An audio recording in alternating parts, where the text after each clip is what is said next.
Good Monday morning to you. This is Dan Kopp, and I'm coming to you live from a chilly Madison, Wisconsin. And joining me, as always, today is Ty Firsching. Good morning, Ty. Good morning, Dan. And I'm coming to you live, not from Uganda, but from Nairobi, Kenya this week.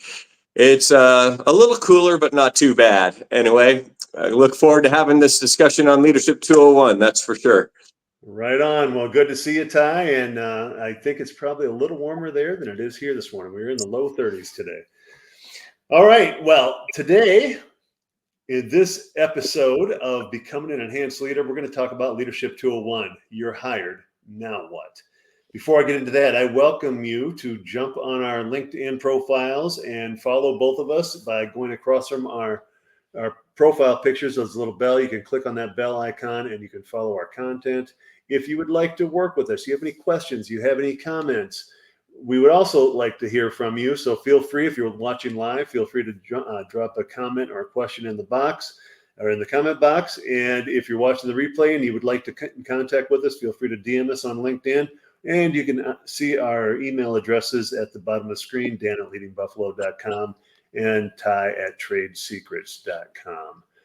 So this is a very exciting topic for me. What I would like to do is talk about the essence of what Leadership 201 is. Leadership 201 is a concept of, let me back up. We all conceptually know what Leadership 101 is. Leadership 101 is the skills, attributes, abilities, whatever people have that allows them to land that first leadership job. So we hire people in entry-level leadership positions for a reason. They've got something that tells us they've got Leadership 101 under their belt. So they've got the skills, the degree, the ability, they work themselves up through the ranks, whatever the case may be. They've got something that tells us that they are able and ready, willing, and able to take that job.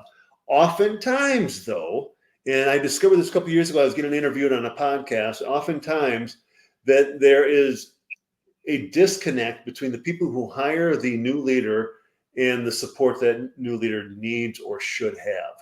Now, correct me if I'm wrong, Ty, most people don't hire new leaders to have them fail, right? We don't set them, we don't set them up to fail.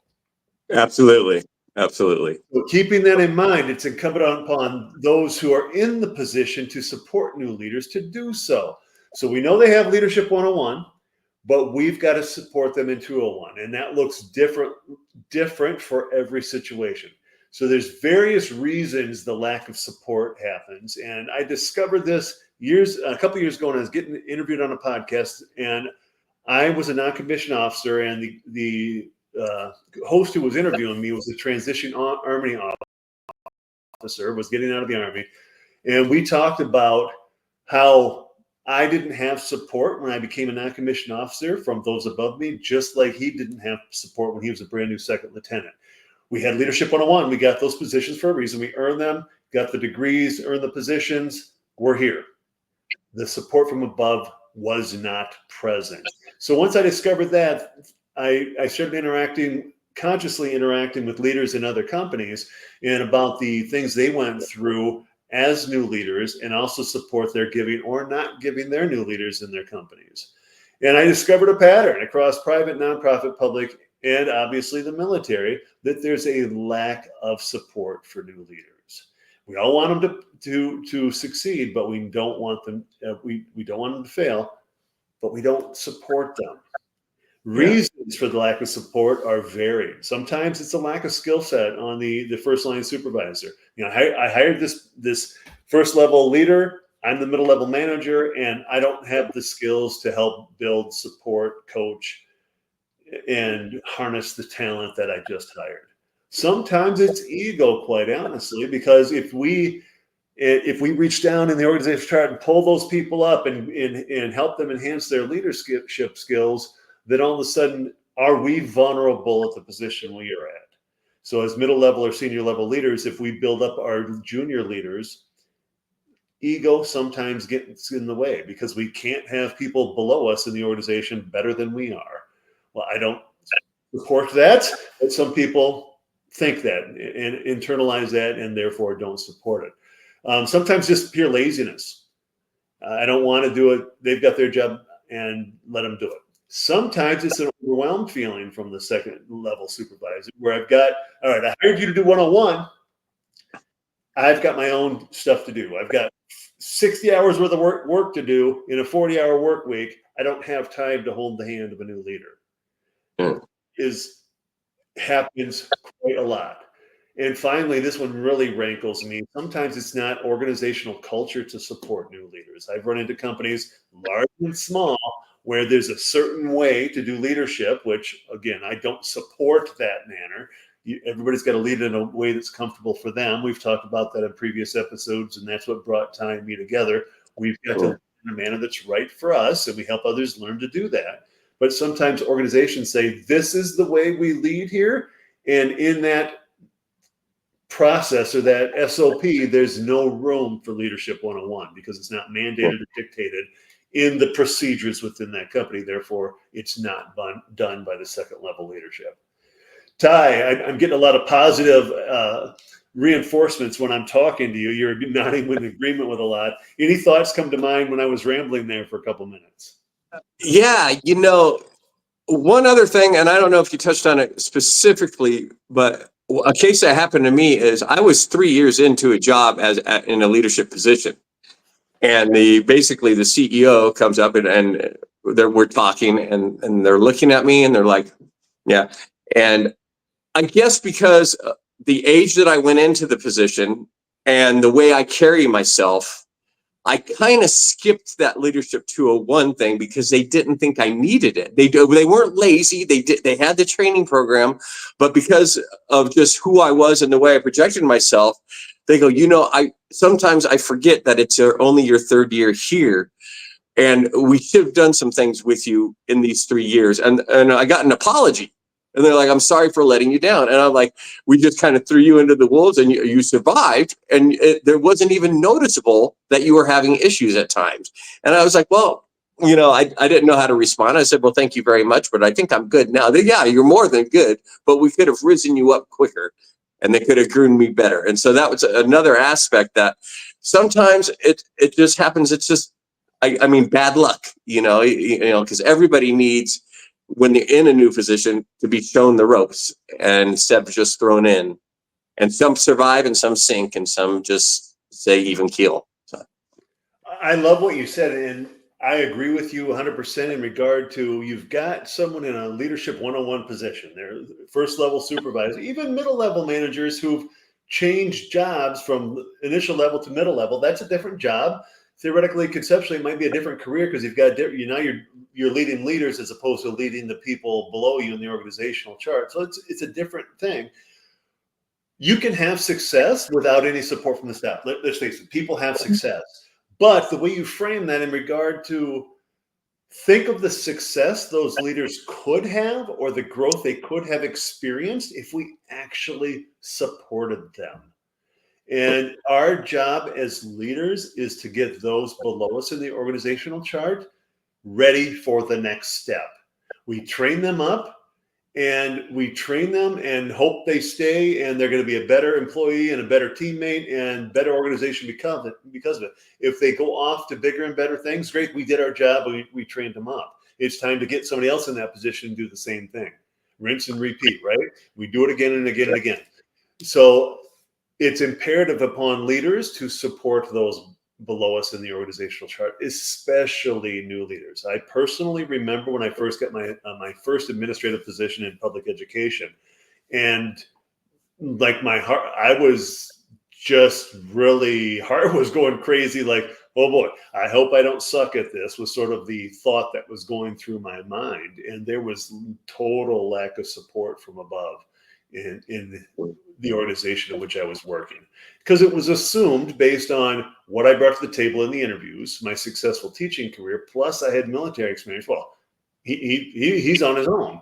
Not to mention the position I filled was a brand new position, and I was hired by a 19 or 20-year veteran principal who had never had an associate principal position in his organization with him, and he was a manager through and through. as opposed to a leader, and he didn't understand how to deal with me and or that position. So he was behind the power curve, and he just sort of let me do my thing, and that is what it amounted to. So Yeah, can I add on to that? Yeah. Because as you were rambling again, I'm just teasing. I was thinking, had I known what responsibility new leaders should have, I would have seeked out guidance and help from those above me. I would have recognized who the leaders are and what their strengths are, and just followed them around and asked for some guidance. But as a new leader, it's very difficult to say I need help, because then there's this, you might be afraid that if I ask for help, then why'd they hire me?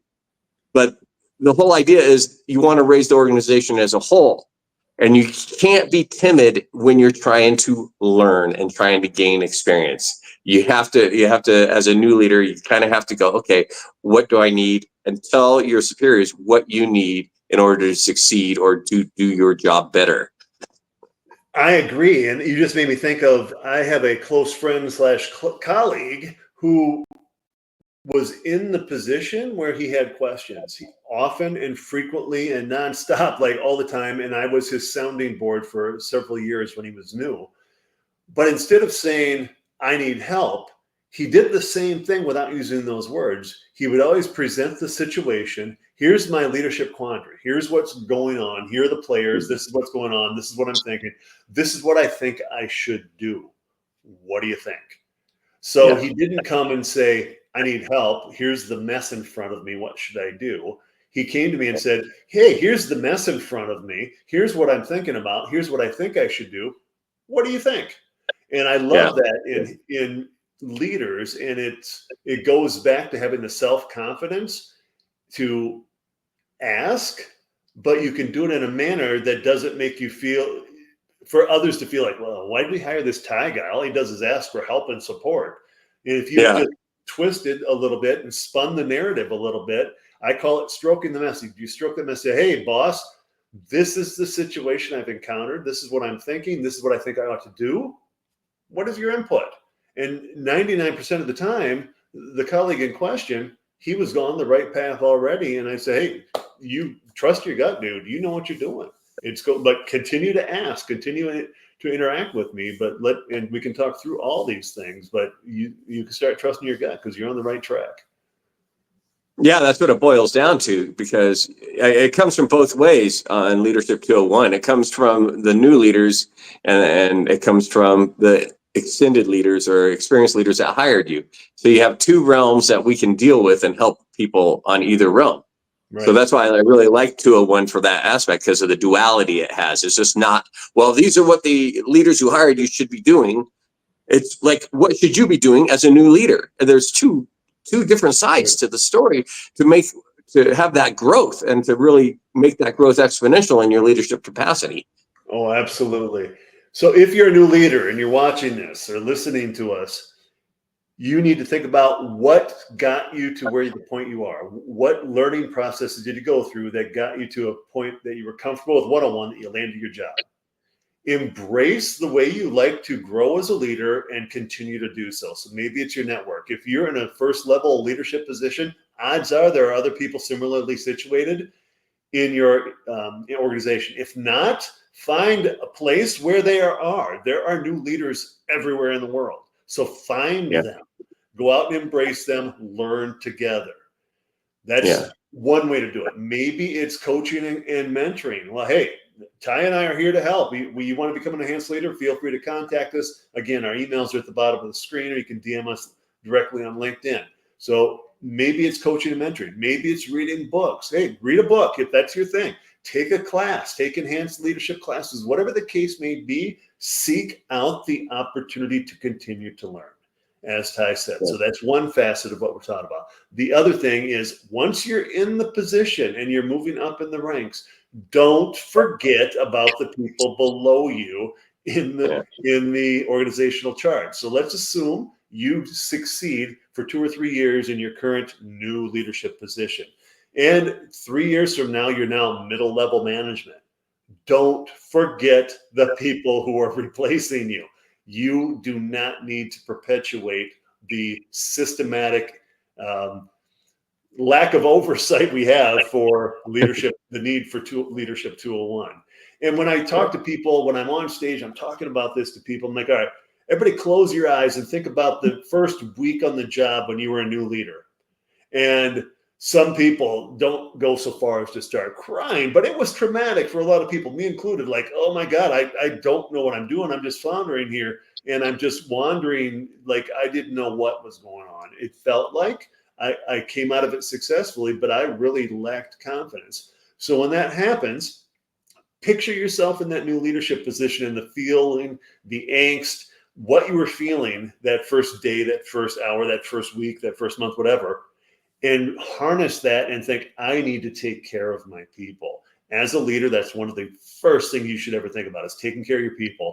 And now that I've got the power, the position in an organization to take care of those, I want to make sure those feelings don't hamper their growth and their ability to succeed here. Again, getting back to what we said at the beginning, we don't hire new leaders to have them fail. We hire new leaders to have them have success. So keep in mind what you went through, and your job as an experienced leader is to help the new ones and move everybody forward. Ty, you got some final thoughts on Leadership 201?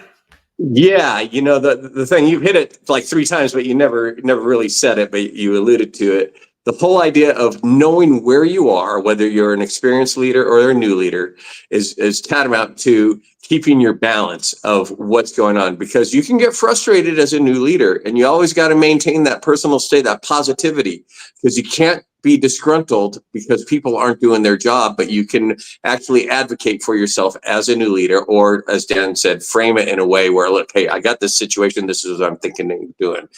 As a leader that's looking down, you can't get disgruntled at an employee that's a new leader and you didn't give them any training. Okay, it's your fault. And I call it like I see it. It's not their fault that you didn't give them any training to help them move along the ranks. So you too got to keep your balance inside you, your emotions, and just maintain in a positive atmosphere. So it goes, I'm not talking lovey-dovey. I'm just saying, you know what? If you get frustrated, just remember where's the source? Where's it coming from? And it's in this gap that Dan has talked about, and I have talked about, that it's existent and it's there. So we need to bridge that gap and close it and strengthen it. So. Ty, just last week I was talking to some senior leaders in an organization. They talked about the poor quality of work coming from the first level people in the organization, and they were mad about that. And they were mad at the first level supervisors. I said, what type of support are you giving that first level supervisor? And if you've given the support, it's not the people below the supervisor that's wrong. It's the supervisor. Because if your expectation is your employees do a certain level of competence in work, but you haven't trained your first level supervisor to help them get there, or talk to them about the accountability and how they get there, and they're not holding them accountable, that's the first level supervisor's fault. But you have to be able to take a step back and ask yourself the question, have I provided appropriate leadership 201 to my first level supervisors? If I have, great. Let me help them get through that. But if I haven't, shame on me. I've got to fix me before I help fix them so they can fix their direct reports. Yeah, you got to lead the leaders, right? Yeah, absolutely. All right, that wraps up our discussion on Leadership 201. Once again, Ty and I are working on a project called Enhanced Leadership. A book will be forthcoming. You can always check us out on YouTube. We've got an Enhanced Leadership YouTube channel, and all the videos we do here on LinkedIn Live will be on there also. Feel free to reach out to us via either DM, via LinkedIn, or our emails are at the bottom of the screen. And if you want to become an enhanced leader, we are here to help. Ty, any closing thoughts? No, I think we covered quite a bit. There's so much more to Leadership 201, and we've just scratched the surface. But I'm really enjoying these discussions, and hopefully the people watching are enjoying them as well. And I look forward to see it next week. I'll be back in Uganda, I think. So we'll see what happens. Okay. Right on, people. It's great to see everybody. And if you want to get in contact with us, feel free to reach out. And we're talking about enhanced leadership. This is simply leadership, people, and you can do it. Good luck. Bye-bye.